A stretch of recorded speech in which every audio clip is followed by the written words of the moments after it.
پچھلے لیکچر میں نے آسیلیشنز اور وائبریشنز کے اوپر بات شروع کی تھی. یاد رہے کہ آسیلیشن کا مطلب ہے کسی جسم کی متواتر حرکت، وہ حرکت جو ریپیٹ ہوتی ہو. ہر ایسی حرکت کا ایک ٹائم پیریڈ ہوتا ہے، وہ دورانیہ جس کے بعد ایک سائیکل مکمل ہوتی ہے. ہم نے یہ بھی بات کی تھی کہ اس سے متعلق ایک فریکوینسی ہے.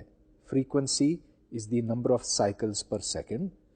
اور اس کے علاوہ ایک تیسری کوانٹٹی ہے جس کو ایمپلیٹیوڈ کہتے ہیں. وہ ایمپلیٹیوڈ یہ بتاتا ہے کہ اس آسیلیشن کا میگنیٹیوڈ، اس کی سائز کم ہے یا زیادہ. میں نے ابھی تک سمپل ہارمونک موشن کی بات کی ہے، لیکن سمپل ہارمونک موشن ایک بہت خاص قسم کی آسیلیشن ہے. یہ وہ آسیلیشن ہے جب ریسٹورنگ فورس ڈسٹنس کے پروپورشنل ہو. مطلب یہ کہ جب آپ کسی جسم، کسی سسٹم کو اپنی ایکولیبریم پوزیشن سے ہٹاتے ہیں تو پھر جو فورس اس کو واپس وہاں پر لاتی ہے، اگر وہ فورس ڈسٹنس کے پروپورشنل ہو، یعنی کہ اس کے اسکوائر یا کیوب یا کسی اور پاور کے proportional who. if f is proportional to x then it is simple harmonic motion. اب یہ x کیا ہے؟ مختلف سسٹمز کے لیے یہ مختلف ہو سکتا. جو سب سے سادہ آسیلیٹر ہے وہ تو ایک پینڈولم ہے، سمپل پینڈولم. لیکن اب مزے کی بات یہ ہے کہ سمپل پینڈولم اصل میں مکمل طور پہ سمپل ہارمونک آسیلیٹر نہیں ہے. اگرچہ ہم پہلی مثال تو یہ دیتے ہیں کہ پینڈولم یوں جاتا ہے اور یوں آتا ہے، لیکن اصل میں یہاں فورس پوری طرح سے ایکس یا یہاں پر تھیٹا اس کے پروپورشنل نہیں ہے. اور اب ہم اس بات کو بہتر سمجھنا چاہیں گے. تو چلیے یہ دیکھتے ہیں کہ ایک پینڈولم سمپل ہارمونک آسیلیٹر کس اپروکسیمیشن کے تحت بنتا ہے. تو سب سے پہلے فورس کا حساب لگائیے. نیچے کی طرف فورس کی ویلیو ہے mg، لیکن وہ کمپوننٹ جو اس کو ایکولیبریم کی طرف لے جاتا ہے، ہمیں اس کو سائن تھیٹا سے ملٹیپلائی کرنا ہوگا. چنانچہ restoring force mg sine theta کے برابر ہے، اور جب تھیٹا کی ویلیو 0 کے نزدیک ہوگی، مطلب یہ کہ اسمال آسیلیشنز، گویا کہ ہم تھیٹا کو بس اپنی ایکولیبریم پوزیشن تھیٹا ایکول 0 سے ذرا ہی ہٹا رہے ہیں، تو پھر ایسی صورت میں سائن تھیٹا تقریباً تھیٹا کے برابر ہے. تو ریسٹورنگ فورس mg تھیٹا بنی. اب نیوٹنز لا اپلائی کیجئے. نیوٹنز لا ہے mass into acceleration is equal to the force. Acceleration کے لیے ہمیں x چاہیے اور x ہے L انٹو تھیٹا، جیسا کہ آپ اس ڈائیگرام میں دیکھ رہے ہیں. تو جب آپ اس کو ڈیفرینشیٹ کریں گے تو L چونکہ کانسٹنٹ ہے، اس واسطے d2x by D T squared is L into d2 theta by D T squared. یہاں سے پھر یہ ایکویژن بنتی ہے m into d2x dt squared is equal to minus mg over L into x. ادھر سے وہی ایکویژن بنی جو ہم نے پہلے ایک دوسرے کیس میں دیکھی تھی، جہاں ایک سمپل ہارمونک آسیلیٹر تھا لیکن وہ اسپرنگ اور ماس کا تھا. ادھر جو اومیگا اسکوائرڈ کی ویلیو نکلتی ہے، گویا کہ وہ کانسٹنٹ جو ایکس کو ملٹیپلائی کرتا ہے وہ ہے g over L. So omega squared is equal to g over L. اس کا آپ اسکوائر روٹ لیجئے تو square root of g over L بنے گا. اب یہاں مزے کی بات یہ ہے کہ اس میں سے ماس تو بالکل ہی غائب ہو گیا.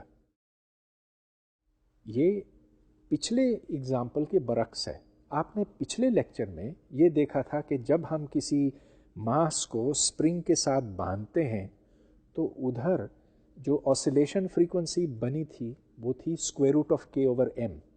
کے اسپرنگ کانسٹنٹ تھا، ایم اس جسم کا ماس تھا. لیکن یہاں پر ماس بالکل ہی نہیں. وہ کیوں؟ وہ اس لیے کہ جو ریسٹورنگ فورس ہے وہ خود ماس کے پروپورشنل ہے.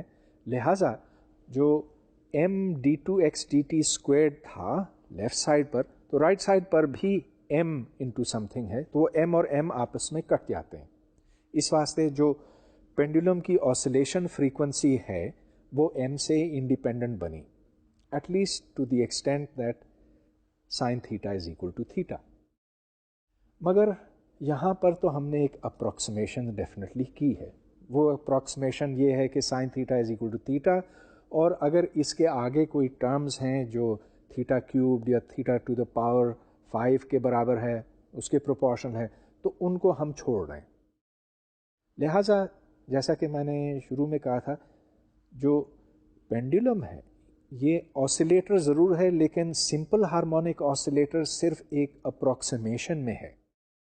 دوسرے یہ کہ یہاں پر ہم نے اس ماس کو ایک پوائنٹ ماس تصور کیا ہے، لیکن ایسی آپ کو انگنت مثالیں ملیں گی کہ آپ کسی جسم کو یوں اپنی ایکویلیبریم پوزیشن سے ہٹاتے ہیں اور پھر وہ جسم آسیلیٹ کرتا ہے. اس کو ہم فزیکل پینڈولم کہیں گے یا ایکچوئل باڈی کہیں گے، جو کچھ بھی ہے. اس کا آسیلیشن ہم نکال سکتے ہیں، لیکن اس کے لیے ہمیں تھوڑی سی زیادہ محنت کرنی پڑے گی. تو یہ ایک جسم ہے یہاں پہ، اس کو ہم نے فزیکل پینڈولم کہا ہے. اس کے اوپر جو ٹارک ایکٹ کرتا ہے وہ ہے -mg/d سائن تھیٹا. اور یہ d کیا ہے؟ d is the distance from the point of suspension, جہاں پر آپ نے اس کو فکس کیا ہوا ہے یا جہاں پر آپ نے پیوٹ لگایا ہے، اور c اس کا سینٹر آف ماس ہے. تو جیسا کہ ہم نے ایک پچھلے لیکچر میں ڈسکس کیا تھا، اس جسم کے اوپر جو کشش ثقل کا اثر ہے وہ یوں معلوم ہوتا ہے کہ کسی ایک پوائنٹ کے اوپر ہے، یعنی کہ سینٹر آف ماس کے اوپر. Effectively it acts on the centre of mass. اس واسطے ٹارک جو فورس انٹو ڈسٹینس کے برابر ہے، اس کی ویلیو mg/d سائن تھیٹا بنتی ہے. اور یہاں اگر آپ سائن تھیٹا اپروکسیمیٹلی تھیٹا لیں تو ٹارک کی ویلیو بنتی ہے -mg/d انٹو تھیٹا. اب ادھر آپ نیوٹنز لا پھر سے اپلائی کریں، لیکن ادھر اس کو آپ ایک مختلف سچویشن، ایک مختلف شکل میں اپلائی کر رہے ہیں. اور وہ یہ کہ جو rate of change of angular momentum ہے that is equal to the net torque. اور rate of change of angular momentum that is to say dl/dt، L کو آپ I انٹو اومیگا لکھیں، اور اومیگا خود d(θ/dt) کے برابر ہے. چنانچہ tau is equal to I into d2θ/dt squared. یہ بالکل ویسی ایکویژن ہے جیسے m into d2x/dt squared is equal to the force. ادھر سے d2θ/dt اسکوائرڈ کی ایکویژن بنتی ہے that is equal to -mg/d divided by I. اور یاد رہے کہ I مومنٹ آف انرشیا ہے. یہ یہاں پر اس لیے موجود ہے کہ angular momentum L is equal to I into the angular velocity omega. لہذا ادھر d2θ/dt squared minus something into theta کے برابر ہے. جو کانسٹنٹ تھیٹا کو ملٹیپلائی کرتا ہے اس کو ہم اومیگا اسکوائرڈ کہیں گے، اور omega squared is then mg/d over I. اس کا اسکوائر روٹ لیجئے تو ادھر سے omega is equal to square root of mg/d over I. یہ ایک بہت اچھا طریقہ ہے جس سے آپ مومنٹ آف انرشیا معلوم کر سکتے ہیں. آپ آسیلیشن فریکوینسی دیکھیے کتنا وقت لگتا ہے جانے اور آنے میں، اور یہ ایک سیکنڈ میں کتنی دفعہ ہوتا ہے، کتنے سائیکلز ہوتے ہیں. ادھر سے مومنٹ آف انرشیا نکل آتا ہے.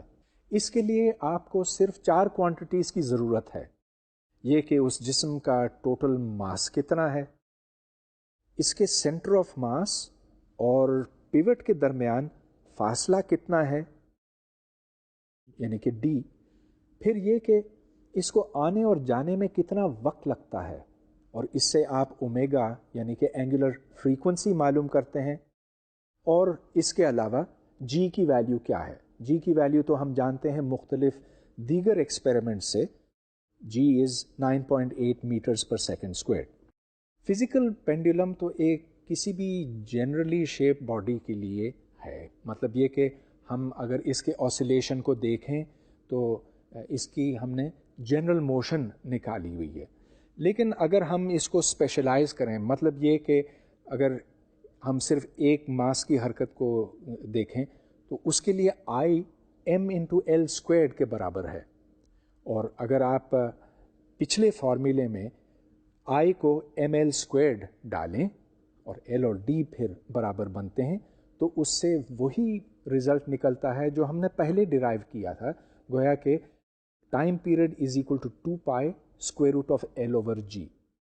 فزیکل پینڈولم کی بہت سی مثالیں ہیں، بعض اپلیکیشنز کافی دلچسپ ہیں.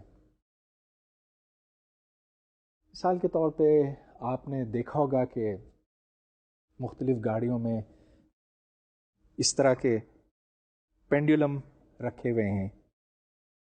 اب یہ سمپل ہارمونک موشن نہیں ہے، اس کو آپ square root of 2 pi L over g سے نہیں نکال سکتے، لیکن یہ آسیلیٹری موشن ڈیفینیٹلی ہے. اب ایک اور مثال میں آپ کو دیتا ہوں، اور یہاں پر ایسے نہیں ہے کہ کوئی اس بیٹ کو کہیں پر یوں سسپینڈ کیا گیا، لیکن اگر سسپینڈ کیا جائے اور سسپینڈ ہوتا ہے بیٹسمین کے ہاتھ میں تو پھر یہ آسیلیٹ کرتا ہے. اب اگر یہ ہو کہ ایک بال آ کے یہاں پر لگے تو پھر بیٹسمین کو ہاتھ میں جھٹکا لگتا، اور اگر یہاں لگے تو بھی جھٹکا لگتا. لیکن ہر بیٹسمین یہ جانتا ہے کہ ایک خاص پوزیشن ہوتی ہے بیٹ کے اوپر جہاں اگر لگے تو بال محسوس ہی نہیں ہوتا، اور اگر اس پوائنٹ پہ یوں بیٹ کیا جائے تو بال زیادہ سے زیادہ دور جائے گا. اس بات کو ہم فزکس کے حوالے سے سمجھنا چاہیں گے. تو چلیے دیکھتے ہیں، یہاں پر ایک آبجیکٹ ہے جو پوائنٹ پی کے اوپر سسپینڈ کیا ہوا ہے، اس کو پیوٹ کہیے، سینٹر آف ماس سی پر ہے. اور اگر ہم یہ کہیں کہ اس کا time period 2 pi square root of L over g ہے تو ایل کے ایک بہت خاص معنی ہوں گے، اس کو ہم سمجھنا چاہتے ہیں. اب ایک فزیکل پینڈولم کے لیے، جیسا کہ میں نے ابھی ڈرائیو کر کے دکھایا تھا، جو ٹائم پیریڈ ہے وہ 2 pi square root of moment of inertia divided by m g d ہے، اور ڈی وہ فاصلہ ہے جو پیوٹ سے سینٹر آف ماس تک کا ہے. یہاں سے ایل کی قیمت نکلتی ہے I divided by m into d. یہ ایل وہ فاصلہ ہے جس پر اگر بال لگے تو آپ کو کم سے کم جھٹکا لگتا ہے. تو پھر دکھاتا ہوں، اگر میں نے یہاں سے پکڑا ہے اور فاصلہ ایل اتنا بنتا ہے، اس جگہ پہ لگنے سے آپ کو کم سے کم جھٹکا لگے گا. لیکن یہ پروف کرنے کی بات ہے، اور میں نے اس کو آپ تک چھوڑا ہوا، یہ آپ کا آپ کی اسائنمنٹ بنے گی. مشکل نہیں ہے، اس میں 2 باتیں ہیں. ایک یہ کہ اس میں ٹرننگ آتی ہے، اور ساتھ ساتھ کنزرویشن آف مومنٹم اس ڈائریکشن میں جہاں سے بال نے اس کو ہٹ کیا. اب یہ دیکھیں کہ سمپل ہارمونک موشن کو تو ہم ہمیشہ اس موشن کے ساتھ ایسوسیٹ کرتے ہیں، لیکن اگر سرکولر موشن ہو تو اس کا بھی ایک بڑا گہرا تعلق بنتا ہے سمپل ہارمونک موشن کے ساتھ. فرض کیجئے کہ ایک جسم ایک دائرے میں گھومتا ہے.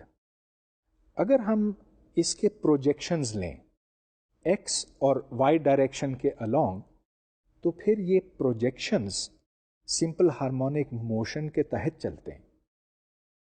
اس ڈائیگرام میں ایک جسم کانسٹنٹ سپیڈ v کے ساتھ ایک دائرے میں گھوم رہا ہے جس کا ریڈیس r ہے. تھیٹا کی ویلیو اومیگا ٹی کے برابر ہے اور اومیگا کانسٹنٹ ہے. چنانچہ ایکس